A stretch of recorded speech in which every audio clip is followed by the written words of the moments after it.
अरे यार कैसा कैमरा मैन स्टार्ट है। मित्रों, आज नेताजी सुभाष चंद्र बोस के उपलक्ष्य में पराक्रम दिवस मनाया गया था आरबी कॉलेज में, और हमारे साथ दो चीफ गेस्ट मौजूद हैं और बहुत ही अच्छा एक मोटिवेशनल स्पीकर भी हैं और प्रोफेसर भी हैं। तो सर से बात करते हैं और इनकी कुछ बातें आपको बताना चाहेंगे जो कि आपके जीवन के लिए, हमारे देश के लिए। सर ने राष्ट्रवाद के बारे में समझाया कि हम देश के प्रति कितना उत्तरदायित्व होते हैं। पराक्रम दिवस कहा ही जाता है, इसका मतलब समझ सकते हैं कि नेताजी सुभाष चंद्र बोस ने क्या योगदान दिया अपने देश के लिए और किस तरह से हमारे देश को आगे बढ़ाने में और स्वतंत्रता दिलाने में उनकी अहम योगदान रहा है। तो सर से उनकी जुबानी जानने की प्रयास करेंगे। तो जितेंद्र सर, आपका बहुत बहुत स्वागत है हमारे चैनल में। बहुत बहुत धन्यवाद, thank you very much. Camera man थोड़ा आगे आ जाइए। सर, जैसा कि सबसे पहले तो आपको बहुत बहुत धन्यवाद कि आपने अपना कीमती वक्त निकाला और हमारे आरबी कॉलेज के लिए दिया। अरे ये वक्त जो है सो कि इसी के लिए है ही, इसीलिए कीमती है क्योंकि बच्चों के लिए वक्त है, इससे ज़्यादा कीमती नहीं, क्योंकि जो हमारे भविष्य है उनके लिए वक्त दिया नहीं है, उन्हीं का ये वक्त है। ये हम भाग्यशाली हैं कि इस अवसर पर मुझको आने का मौका मिला। और सुभाष चंद्र बोस का नाम लेते ही देह में एक सिहरन होती है, एक ऐसी छवि सामने आती है जिसके बारे में हम कह सकते हैं कि राष्ट्रवाद क्या है कुछ बताने की भी जरूरत नहीं पड़ती है। एक ऐसा व्यक्तित्व जो अपने चरित्र से, अपने आचरण से, अपने फिगर से, अपने पोशाक से ये आश्वस्त करता है कि हम हैं, ऐसे सैनिक हैं, ऐसे पुरोधा हैं कि हमारा राष्ट्र सुरक्षित और संरक्षित है। और गुलामी के उस दौर में राष्ट्र को उस धारणा को रेखांकित करना जो ये बतावे कि संगठित रूप से हिंदुस्तान की जो अवधारणा रही है, एका की जो भावना रही है, वो अगर विकसित कर दिया जाए और राष्ट्र के लिए सर्वक्ष न्यौछावर करने की जो अवधारणा राष्ट्रवाद के मूल में होती है, उसके लिए अगर लोगों को तैयार कर दिया जाए तो केवल आज़ादी ही नहीं, हमारा जो राष्ट्र होगा पुनः एक बार वैभव को प्राप्त करेगा। पहले भी ये वैभवशाली राष्ट्र था, जगत गुरु हुआ करता था। कुछ कमजोरियां ऐसी थी जिसके वजह से हम लोग वर्षों तक दलित भी रहे, रौंदे जाते रहे, आक्रमण होते रहा। लेकिन एक ऐसा दौर था जिस समय में सुभाष चंद्र बोस ने ये आह्वान भी किया कि तुम हमें खून दो, हम तुम्हें आज़ादी देंगे। इसका मतलब था कि सब लोग देश के लिए सर्वक्ष न्यौछावर करने के लिए तैयार रहो, तो हमारी आज़ादी पर कोई डाका नहीं डाल सकता है, और जो डाले हुए उसको हम भगा करके ही दम लेंगे। और उसके लिए ताकतवर होना जरूरी है। सुभाष चंद्र बोस की ये स्पष्ट अवधारणा थी कि कमज़ोर की कोई बात नहीं सुनता। और हमको लगता है कि जो भारतीय हमारा दर्शन है उसमें आपने भय भी न हो ही न प्रीत, और ये माना भी गया है। हाल के जो रिसर्चेज हैं, उस समय के जो कार्यरत लोग थे, ब्रिटिश शासन को जानने वाले लोग थे, उन्होंने भी माना है कि इस आज़ादी के पीछे सबसे महत्वपूर्ण कारण अगर एक कोई था तो सुभाष चंद्र बोस की दहशत थी ब्रिटिश साम्राज्य में, जिसके वजह से वो जानते थे कि यह आदमी अब हमको जिंदा छोड़ने वाला नहीं है, इससे बेहतर है कि हम मुल्क छोड़ के चले जाओ। लेकिन केवल उतना ही तक उनकी अवधारणा नहीं थी। वो जानते थे कि राष्ट्र के रूप में शक्तिशाली होने का मतलब है आर्थिक दृष्टिकोण से संपन्न होना, और आर्थिक दृष्टिकोण में पाश्चात्य की तरह नहीं, उस मॉडल पर काम नहीं करना, भारतीय मॉडल पर काम करना। और भारत की जो आर्थिक ताकत है वो ज़मीन में है, मज़दूरों में है, किसानों में है। इसीलिए उन्होंने जो पहली समझ उनकी बनी थी, इसीलिए उन्होंने योजना आयोग का निर्माण किया। और उस समय के तत्कालीन जो राष्ट्रपति माने जाते थे तो जवाहरलाल नेहरू को अध्यक्ष बनाया और एम बी कामत को उसका सचिव बनाया। और भी बड़ी बात है कि आज हम लोग कृषि के बारे में, रिफॉर्म्स के बारे में आप देखते हैं कि पैसा के बारे में, उसके कीमत के बारे में चर्चा होती है। और अभी भी ये मांग रहती है कि कृषि आयोग बनाया जाता है। उन्होंने उसी समय उसका, जब कांग्रेस अध्यक्ष थे हरिपुरा सम्मेलन में, उसी समय उन्होंने कृषि आयोग की भी रचना की थी। और उनका मानना है कि हमारी जो रचना योजना है वो पाश्चात्य से अलग होनी चाहिए, क्योंकि पाश्चात्य जो है सो औद्योगिक देश रहे हैं और हम कृषि प्रधान रहे हैं। इसीलिए हमारे यहाँ वो मजदूरों की स्थिति नहीं है, कृषक मजदूरों की स्थिति है। और जब तक खेती ठीक नहीं होगी, इसीलिए कृषि, संजय जी ने बताया पॉइंट वाइज, मैंने मैंने दर्शन के धरातल पर बताया था कि लैंड रिफॉर्म्स नहीं होगा। और तमाम लोगों का आप देखेंगे तो जो समाजवादी कहते हैं, तो भारतीय समाजवाद ये है कि जो ज़मीन हमारी है उसकी व्यवस्था होनी चाहिए, और इसीलिए लैंड रिफॉर्म्स और पहला संशोधन भी देश में आप देखते हैं कि उन्होंने बात कही थी, और पहला भी संशोधन हुआ तो उसी को लेकर के, वो जमींदारी उन्मूलन चाहते थे, वो भी चाहते थे, जयप्रकाश भी चाहते थे, लोहिया भी चाहते थे, तमाम लोग। और इंदिरा गांधी ने जब बैंक का नेशनलाइजेशन किया और अभी के जो प्रधानमंत्री उन्होंने गरीबों के लिए जो खाता खुलवाया, वहाँ पैसा पहुँचवाया, जो पैसा सरकार दे और वहीं तक पहुँचे, और अगर कोरोना है मजदूर नहीं काम कर पाएंगे तो उनके लिए भोजन की व्यवस्था हो, क्योंकि हमारी ताकत कृषि मजदूरों में और मजदूरों में है, और वर्ग संघर्ष की स्थिति नहीं है। खेती में सहयोग से काम होता है, तो सहयोग होना, संपत्ति संचित एक जगह नहीं हो, लेकिन आर्थिक विकास और तरक्की नहीं होगा तो हम आगे नहीं बढ़ सकते हैं, ताकत हमारी नहीं हो सकती है। और दूसरी बात है कि व्यवहारिक राजनीति हमको करनी, केवल प्रेम, सहयोग, सद्भाव ही नहीं, जहाँ जरूरत पड़े, जैसे हमारा यहाँ चाणक्य ने कहा साम दाम दंड भेद, तो इसको रेखांकित करते हुए बहुत सारी चीज़ें उनके जीवन में है कि जब जर्मनी ने अटैक किया रसिया पर तो उन्होंने उसका विरोध किया, और खास करके कमाल की बात है कि जर्मनी में होते हुए भी, क्योंकि हमारे राष्ट्रीय हित को लेकर के कोई कंप्रोमाइज़ नहीं करना उनकी स्पष्ट नीति थी। राष्ट्र सब कुछ है, और राष्ट्र में जो लोग रहते हैं, जो इस राष्ट्र को अपना मानते हैं, मातृभूमि मानते हैं, उनके बीच में कोई भेदभाव नहीं हो और सब साथ कर काम करें। और महिलाओं की ताकत भी वो समझते थे, इसीलिए उस ज़माने में जबकि पूरी दुनिया में कहीं महिलाओं का रेजिमेंट नहीं था, झांसी का रेजिमेंट भी उन्होंने खड़ा किया।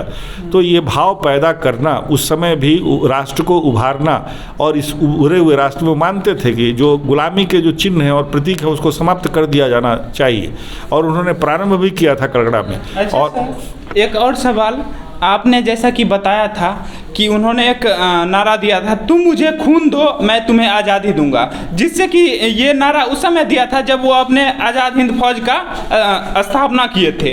तो सैनिकों के अंदर एक उत्साह, जुनून भरने के लिए, ताकि आज तक का इतिहास में सर कहीं ना कहीं हमारा भारत में हमेशा आज़ादी के मामले में आगे रहा है और दुश्मनों के सीना पे चढ़ के जीत हासिल किया है। तो उसका सबसे बड़ा उदाहरण है कॉन्फिडेंस। तो कॉन्फिडेंस का वहाँ उदाहरण दिया, लेकिन दूसरी तरफ एक चीज़ देखा जाता है, जिस तरह से उन्होंने कहा था, उन्होंने गांधी जी के इस बात का विरोध किया था। गांधी जी का एक कहना है उदाहरण के लिए कि एक गाल अगर कोई मारता है तो दूसरा गाल दे दूं, लेकिन उन्होंने उसका तौर में ये कहा कि अब वो दौर नहीं रहा। अगर हम सही हैं तो एक गाल में अगर कोई थप्पड़ मारता है तो हम उसके दूसरे गाल में थप्पड़ मारेंगे, बल्कि न कि हम अपने आपके गाल में थप्पड़ मारेंगे। क्या कहना है आपका? मेरा कहना है कि गांधी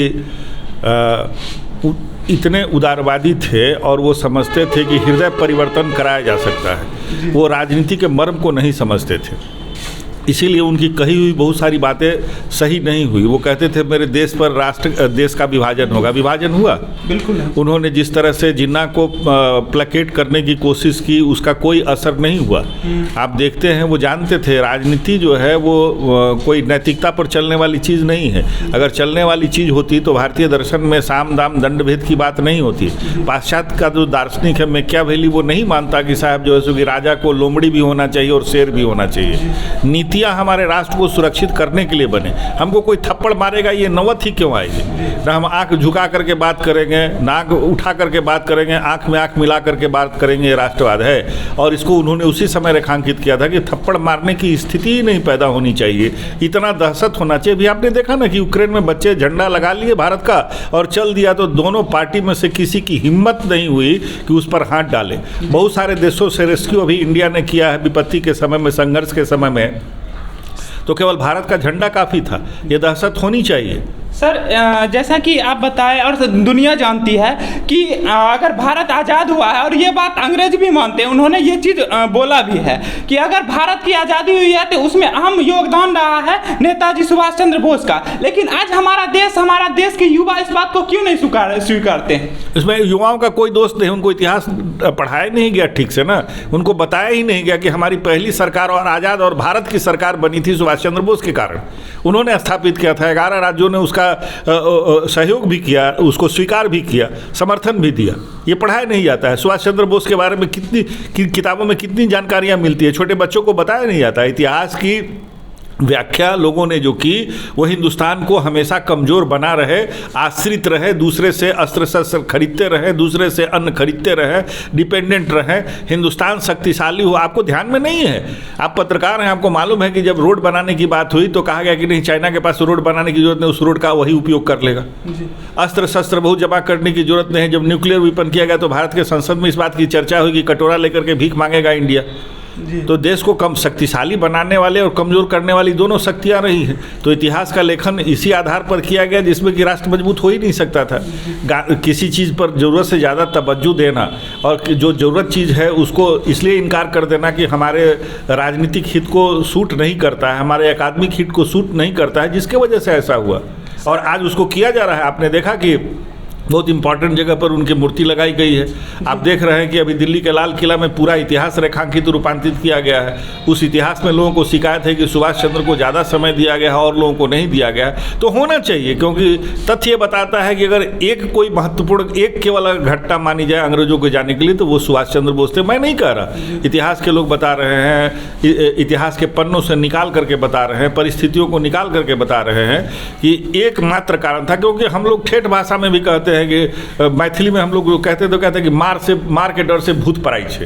तो जो भूत था, साम्राज्यवाद का भूत था, उस सुभाष के मार के डर से भागा चल रहा था, तहस नहस हो गया था। सर एक और सवाल, इतिहास से जुड़ी आपने इतिहास पे चर्चा की है, इसलिए मैं थोड़ा सा इस पे एक टिप्पणी करूंगा, नहीं क्वेश्चन करूंगा। ये युवाओं का सवाल है कि आखिर मुगलों के बारे में ही क्यों ज़्यादातर इतिहास के पन्ने में बताए जाते हैं, हमारे देश के उन वीर सपूतों के बारे में क्यों नहीं बताया जाता है? नेताजी सुभाष चंद्र जैसा वीर सपूतों के बारे में क्यों नहीं बताया जाता है? देखिए, पुनर्जागरण की इसीलिए ज़रूरत पड़ी थी क्योंकि हमको जिस परिस्थिति में अपनी कमजोरियों के कारण, आपसी राग द्वेष के कारण, ऊंच नीच के कारण हम लोग कुछ थे और कुछ मुगलों ने किया वो समाज में जिस तरह की परिस्थितियां बनी तो लगा कि अब कोई परिवर्तन हो ही नहीं सकता है। और उन्हीं लोगों को नौकरी, उन्हीं को चाकरी, उन्हीं को सब कुछ। एक कहावत भोजपुरी में कहावत बड़ी फेमस है, पढ़े फारसी बेचे तेल, देखो भाई कर्म का खेल। मतलब फारसी पढ़ने वाला तेल नहीं बेच सकता, उसको नौकरी मिलेगी ही। तो शासक वर्ग जो हुआ, उन लोगों के हाथ में सत्ता थी तो उन लोगों ने उसको प्रोत्साहित किया। आपस में जो थोड़ी बहुत हमारी मतभिन्नता थी उसका उपयोग किया और जिसका दुष्परिणाम हुआ कि हम वर्षों तक सोच भी नहीं पाए कि हम कभी आज़ाद भी हो सकते हैं, हमारी पुनः स्थिति ऐसी हो सकती है। इसीलिए पुनर्जागरण का पूरे जितना इतिहास आप देखिए, बाल गंगाधर तिलक को देखिए, स्वामी विवेकानंद को देखिए, जिन लोगों को, गांधी को देखिए, अंबेडकर को देखिए, सब लोगों ने मिलकर के एक ही काम किया। उस समय के सारे लोगों ने, उसका नाम ही है पुनर्जागरण, फिर से जगे। और जगने का मतलब है कि आपसी हम लोग सद्भाव ही नहीं रखे, सहयोग रखे, आपसी प्रेम और इस बात को समझे कि मुल्क हमारा है और इसमें मिलजुल कर रहेंगे तभी हमारी ताकत बढ़ सकती है। तो ये काम किया गया और उस काम को शिद्दत के साथ, सैनिक ताकत के साथ आगे बढ़ाने के लिए और रेखांकित करने के लिए सुभाष चंद्र बोस ने जो किया, उनके लिए सारे अकीदत मैं पेश करता हूं। और मैं मानता हूं कि आज मैं बहुत भाग्यशाली अपने को मानता हूं कि पराक्रम दिवस के अवसर पर आरवी कॉलेज दल सिंह सराय में आप लोगों ने बुलाया, मान सम्मान दिया, मेरी बात आप पूछ रहे हैं हमसे, तो हम आभार भी व्यक्त करना चाहते हैं। ये सबके लिए गौरव की बात है। जब कल नहीं हुआ तो कोई बात नहीं है, जब जगो तभी सवेरा। आज जग गए हैं तब हिंदुस्तान की ताकत का एहसास विश्व को हो रहा है। जब कहीं देख रहे हैं कि कहीं कुछ हो रहा है तो कहता है इंडिया हेल्प करेगा। हमने अपनी भी मदद की है कोरोना में और सैकड़ों देशों की भी मदद की है। अभी युद्ध चल रहा है तो एक ही नेता पर हो रहा है। अभी G20 में हम लोग देखिए कि हमारा नेतृत्व वहाँ मिल रहा है, हम स्पोर्ट्स में भी अच्छा कर रहे हैं। इतनी खराब स्थिति कोरोना में हुई, उसके बाद भी हमारी आर्थिक 5वां शक्तिशाली देश बन गया। हम कुछ भी कर सकते हैं। स्वयं मृगेंद्रता की हमारा देश रहा है, राष्ट्र देवो भव का हमारा देश रहा है। राष्ट्र को देवता मान करके उसकी पूजा करना, आराधना करना और सर्वक्ष न्यौछावर कर देना, यही प्रेरणा उनकी थी और राष्ट्र उस रास्ते पर चल चुका है। इसीलिए भाई संजय जी प्रधानाचार्य, सम्मानित प्रधानाचार्य जी ने ये विषय भी रखा, उभरता हुआ राष्ट्रवाद। हमको इस विषय के लिए भी उनको धन्यवाद और बधाई देते हैं। सर आपने अपना कीमती वक्त निकाला और हम आपको बता दूं सर कि मैं आपके ही कॉलेज आरवी कॉलेज का स्टूडेंट हूँ और मुझे गर्व होता है कि आप लोग जैसे कुछ अच्छे लोगों से मिलता हूँ तो मुझे हिम्मत मिलती है। जब मैंने अपने पिता को नहीं देखा है और जब मैं 14 साल का था तो माँ मरते समय मुझे यही बोली थी कि तुम एक पत्रकार बनना और देश की रक्षा करना। फिर अपने घर वालों ने मुझे बहुत ही प्रताड़ना किया, बहुत सारी कोशिशें की, लेकिन नहीं। और आप लोगों को जैसे ही मोटिवेशनल स्पीकर से स्पीच सुनता हूँ और मुझे हिम्मत मिलती है और मुझे बहुत ही पॉजिटिव फील हो रहा है सर अंदर से। लग रहा है कि सच में मैं इस भारत का नागरिक हूँ और सच में कॉन्फिडेंस लेवल बढ़ जाता है। बहुत बहुत धन्यवाद सर आपको। देखिए, आत्मविश्वास ही सबसे बड़ी ताकत होती है और ईश्वर का अंश हर आदमी में है और इस ताकत को महसूस कर ले, आपने महसूस किया, उसमें ईश्वर की बड़ी कृपा है, हमेशा बनी रहेगी। आत्मविश्वास से लबरेज रहिए, आप जीवन में कुछ भी कर सकते हैं। और जहां आज है, मेरी केवल एक सलाह है, जहां है उससे संतुष्ट नहीं होना है और उसको सब कुछ नहीं मान लेना है और कभी ये नहीं मानना है कि अंतिम हो गया, हम सब जान गए। रोज़ अपने आप में जितना जानते हैं उससे कुछ ज़्यादा जानें। आज जैसा बढ़िया पत्रकारिता करते हैं, इसमें और क्या हो सकता है, उस फील्ड में जो लोग काम कर रहे हैं वो कैसे कर रहे हैं, उनका अंदाज़ क्या है, इन चीज़ों को देखना और समझना, तो आपके जीवन में कभी भी रिक्तता भी नहीं आएगी, कभी बासीपन नहीं आएगा। रोज़ अपने आप को सुधारिए। दुनिया में किसी से कंपटीशन मत कीजिए, अपने आप से रोज़ कंपटीशन संजय जी कीजिए आप, और हर फील्ड में आप अच्छा करेंगे। तमाम शुभकामनाओं के साथ बहुत बहुत धन्यवाद। बहुत बहुत धन्यवाद सर। लास्ट में एक सवाल, आपको मिथिलांचल का जो पाग होता है उससे सम्मानित किया गया, कैसा लगा? पाग देखिए, आजकल तो सब लोगों को दे दिया जाता है। पाग की एक बनावट है, आप देखिएगा सबके माथे पर टिकता भी नहीं है। पाग सम्मान का प्रतीक है, विद्वता का प्रतीक है। और इस पर मैंने इंटरव्यू किया है मिथिला राज पर, जब यहाँ बैठे हुए हैं अभिनंदन जी, उनके गुरु हमारे भी, हिस्ट्री तो मैं नहीं पढ़ा, डॉक्टर रत्नेश्वर मिश्रा का मैंने इंटरव्यू किया। ये दो ही समाज में पहले रहता था, मैथिल ब्राह्मण और कर्ण कास्ट, वो भी खास ओकेजन पर पहनते थे। लेकिन ये मिथिलांचल की धरती विद्वता की धरती है और उसके प्रतीक चिन्ह के रूप में अगर किसी को दिया जाता है तो समझिए इससे बड़ा कोई सम्मान नहीं हो सकता है, इससे ज़्यादा गौरव की बात नहीं हो सकती। और हमारे यहाँ पगड़ी, टोपी, ये सब बड़ा महत्वपूर्ण है क्योंकि हमारे सर के ऊपर है, उसका मान देता है। और मिथिलांचल की ये एक तरह से आप कहें तो भारतीय मिथिलांचल की संस्कृति का एक बड़ा प्रतीक चिन्ह, गौरवपूर्ण चिन्ह ये है। और ये प्राप्त होना अपने आप में बहुत सुखदायी, आनंद की अनुभूति कराता है, गौरव बोध से भर देता है। बहुत बहुत धन्यवाद सर। हमारे साथ प्रोफेसर और हमारे कॉलेज के प्रिंसिपल सर भी हैं, इनसे भी बात करेंगे और उन सर से भी बात करेंगे बाद में। सर आपके दो बड़े वक्ता और एक कह सकते हैं प्रोफेसर कह सकते हैं, एक अच्छा मोटिवेशनल स्पीकर कह सकते हैं, जो कि जोश और उत्साह जिनके बात सुनने के बाद भर जाता है, लगता है कि एक नया जन्म हुआ है। कैसा लग रहा है वो लोग हमारे बीच में उपस्थित हैं? तो पराक्रम दिवस है, बसंत का मौसम है और युवाओं के बीच खड़ा है, स्वाभाविक है, तीनों का संयोग है, संगम हो रहा है, तो निश्चित रूप से गर्व फील होगा, आकर्षण फील होगा, स्व का बोध होगा, सम्मान का बोध होगा। और आज सब कुछ हो रहा है, आपको भी, हमको भी, और मुझे तो लगता है कि प्रकृति को भी। सर आज युवा दिवस के लिए, युवा दिवस के शुभ अवसर पर आपने स्व का कुछ अर्थ बताया था, उसे संक्षेप में बताना चाहेंगे? स्व का मतलब स्वजागरण, आत्मबल, आत्मसम्मान, हाँ, आत्मरक्षा, ये सब स्व से जुड़ा हुआ है। अपनी संस्कृति, स्वभाषा, स्वधर्म, स्वदेश, हाँ, सब, मातृभाषा, अपनी संस्कृति, सबको आप ले सकते हैं। ऐसे सभी तत्व जो अपने को विकसित करने में, हमारे पुनर्निर्माण करने में, हमें सोए से जगाने में आगे लाते हैं, उसी को हम स्वभावना कहते हैं। कहीं ना कहीं सर आपने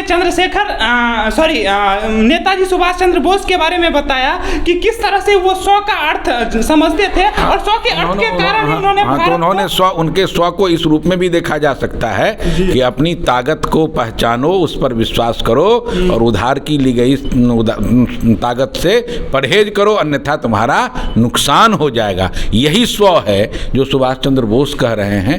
उन्होंने त्याग, बलिदान, समर्पण और क्रियाशीलता की बात, उग्र संघर्ष की बात उन्होंने कहा था।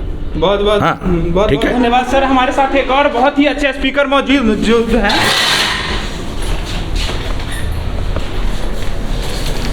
आइए अब इन सर से भी आपको बात करवाते हैं। प्रोफेसर डॉक्टर हमारे साथ प्रोफेसर अरविंद कुमार सर हैं और एक बहुत ही अच्छे एक मोटिवेशनल स्पीकर हैं। और जिस तरह से इन्होंने अपने बच्चों की तरह, अपने बेटों की तरह और दूसरी तरफ से देखा जाए तो हमारे बदलते हुए इतिहास को और एक सच्चा भारतीय होने के नाते भी हमारे युवाओं को जागृत करने का काम किया है। इन्होंने ये बताया कि किस तरह से नेताजी सुभाष चंद्र बोस एक अपने अंदर वो कॉन्फिडेंस लाए थे और उसी कॉन्फिडेंस के कारण हमारा देश आज़ाद हुआ था। और ये दोनों स्पीकर सर आए थे और हम लोग का ऐसा लग रहा था उस समय कि पुनर्जन्म हुआ है। आइए इस सर से बात करते हैं कि क्या कहना है, क्या योगदान है इनका। सर बहुत बहुत स्वागत है कि आपने अपना कीमती वक्त हमारे कॉलेज के लिए दिया और अपना कीमती वक्त, अपना काम, कार्य, धंधा सब छोड़ के हमारे कॉलेज के लिए आए। बहुत बहुत धन्यवाद सर। धन्यवाद। और सर आपने जैसा कि बहुत बातों को समझाया है, कुछ संक्षेप में हमारे दर्शकों के लिए, हमारे छात्रों के लिए कहना चाहेंगे, युवाओं के लिए कहना चाहेंगे जो कि अगला देश का भविष्य है। सुभाष चंद्र बोस एक बहुत ही संतुलित आदमी थे और उस संतुलन को देखिए कि वो आईसीएस कर जाते हैं। आईसीएस में 4th पोजीशन उनको मिलता है। वो चाहते तो चैन से रईसी की ज़िंदगी जी सकते थे, किंतु उन्होंने उसे छोड़ा और स्वतंत्रता संग्राम को अपनाया। भारत के स्वतंत्रता के लिए अपने आप को निछावर कर दिया और अपना सर्वस्व उन्होंने निछावर कर दिया। अपनी नौकरी छोड़ी, अपना परिवार छोड़ा, उन्होंने जहाँ शादी की वहाँ पत्नी छोड़ दिया। मतलब वो लगातार देश के लिए ही जीते रह गए। गुमनामी में मर गए। उनका मरने के बाद उनका कुछ पता नहीं चला। कुछ डॉक्यूमेंट्स का कहना है कि प्लेन क्रैश हुआ ही नहीं, कुछ का कहना है कि प्लेन क्रैश हुआ उसमें मर गए, कुछ का कहना है कि बाद में युद्धबंदी के रूप में रूस में युद्धबंदी रहे, कुछ का कहना है कि रायपुर में गुमनामी बाबा के नाम से थे। जो भी हो, किंतु इतना तय है कि जब तक सक्रिय राजनीति में रहे, स्वतंत्रता संग्राम में रहे, उन्होंने पूरे देश को आवेशित करते रहा। आवेशित मतलब पूरा चार्ज करते रहे पूरे देश को, युवाओं को, यहाँ के आवाम को आवेशित किया उन्होंने स्वतंत्रता संग्राम के लिए। सर एक बात बोला जाता है कि वो हिंसा को ही मानते थे और हिंसा को ही अपना विजय मानते थे। इस पे हिंसा को नहीं मानते। ये हिंसा क्यों आप कह रहे हैं? नहीं, वो हम समझ रहे हैं सर। वो ताकत को मानते थे। अगर आपके पास शक्ति नहीं होगी तो आप केवल मांग के आप स्वतंत्रता नहीं ले सकते। मान लीजिए आपको मैंने यह स्वेटर दिया, जाड़े के दिन में अगर आपसे हम स्वेटर वापस लेना चाहेंगे तो आप दीजिएगा? नहीं दीजिएगा, छीनना पड़ेगा हमको। सही बात कह रहे हैं सर, आपकी बात। तो वही चीज़ वो कह रहे थे कि आप जो डोमिनियन स्टेटस मांग रहे हैं, मांग क्यों रहे हैं? आप पूर्ण स्वतंत्रता छीनिए अंग्रेजों से, उसके लिए लड़िए, हथियार उठाइए, शक्ति का प्रदर्शन कीजिए, मांगिए मत, भीख मत मांगिए। यही था उनका। सर आज के युवाओं के लिए अपने कॉलेज के छात्रों को क्या मैसेज देंगे जाते जाते? ईमानदारी पूर्वक राष्ट्र को देखें, राष्ट्र सेवा करें। राष्ट्र सेवा करेंगे, परिवार सेवा भी होगा, सब कुछ होगा उसी में। आपका भी भला होगा, राष्ट्र का भी भला होगा। बहुत बहुत धन्यवाद सर।